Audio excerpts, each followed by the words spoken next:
How you doing, coaches? Sorry for the loss, but I know you got to be proud with where your team fought and especially your bench effort tonight. Yeah, Terry, very proud. Obviously, a hard-fought game like that, you hope you come out with a victory. But our guys were amazing, effort again, but, the attention to detail, the execution.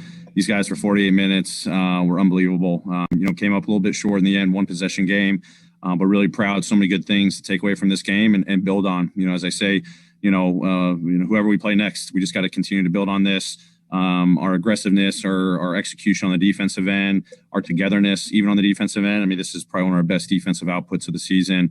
And offensively, the Lakers are going to make it really tough on you to score. But probably the guys to just keep finding a way, trying to break through. I think we got a lot of good looks, in the paint from the three-point line, didn't fall down. But if we can play that way, every given night, we give ourselves a great chance to win ball games. Sean Coleman. Coach, tonight, the preparedness of Tillman, it's stepping up in a big role on defense and offense. Melton coming back and having so many sequences, especially on the defensive end.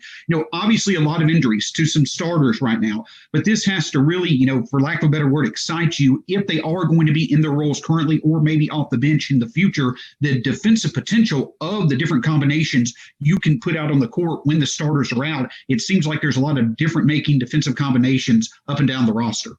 Yeah, I mean, those guys were great tonight. The more experience you can get, you can learn a lot from it. So it's great to get Melt back out there. I thought he made a great impact defensively, 5 assists on the offensive end, X coming in 2 games in a row, just his communication defensively, being in the right spots. We need that. We preach defense, but we got to be good on defense and good on offense. So, there's a lot of individual growth happening right now when these guys get the opportunity, and hopefully, just continues to brew into more team growth on the defensive side of the ball. Drew Hill. Hey, Ted, does it feel like the bench is making progress? That was one of your, biggest weapons last year, and then this year, it seems like they're getting it going right now. Yeah, I mean, our bench is crucial for us, and we've had a couple different bench lineups in 6 games now in the season. So any of those 5 guys that come in, love how hard they're playing, how together they're playing, and they're just scrapping on the defensive end. So we've got a lot of mixed lineups here and there, and I think early in the season, our bench just, was trying to find that, next gear and get a rhythm. And guys are stepping into great roles right now and providing us a great spark off the bench. Andy Auger. Hi, Taylor. First of all, yeah, you guys lost, but it really didn't feel like a loss, if I'm being honest, having watched the game. Walk us through one thing. End of third quarter, no conduct on the foul on Schroeder. You challenged and got it right. Now that you've had a full season with the coach's challenge, can you walk us through what goes through your mind when a situation like that one happens, and perhaps you have guys around you saying, challenge it, coach, and what is your take on it? Yeah, no, I mean, great execution from our entire staff and our team to, go for that one. There's a lot of work that goes involved in studying, time and score and situational, when to challenge. There's not like a perfect time to do it. But we felt in that case, to take points off the board, and, we felt like there wasn't a foul. We felt like that was a great opportunity to, win a challenge and keep our timeout moving forward. So it's definitely a thought process, at what point in the game you want to do that. That was one that screamed to us as we have our internal dialogue. So this is one to go for. There's countless calls potentially throughout the game where you're like, do we challenge that or not?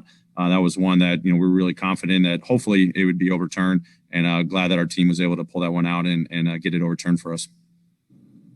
All right. Thanks, Coach. Go ahead, Andy. Just one quick thing. Being such a competitor, John, I'm sure, wanted to be in this game. What did he say anything off the bench, despite how good the team was playing? Did you see a little bit like that energy, like he was looking at his legs saying, God, I wish I was out there?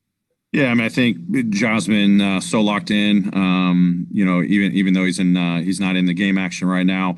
But all of our guys, Jaren, Justice, the other guys that are out right now, those guys are so locked in, so vocal in the timeouts, such great spirit on the bench. We've shown clips of the spirit of the bench dating back to our last road trip. So we know we've got to have that every single night, no matter who's on the sidelines and who's in the game. But those guys are ultra competitive. And I'm so happy that they're staying engaged and continuing to motivate and pump up their teammates, even though they're not out there competing with them. Thanks, Coach. Great. Thanks, everybody.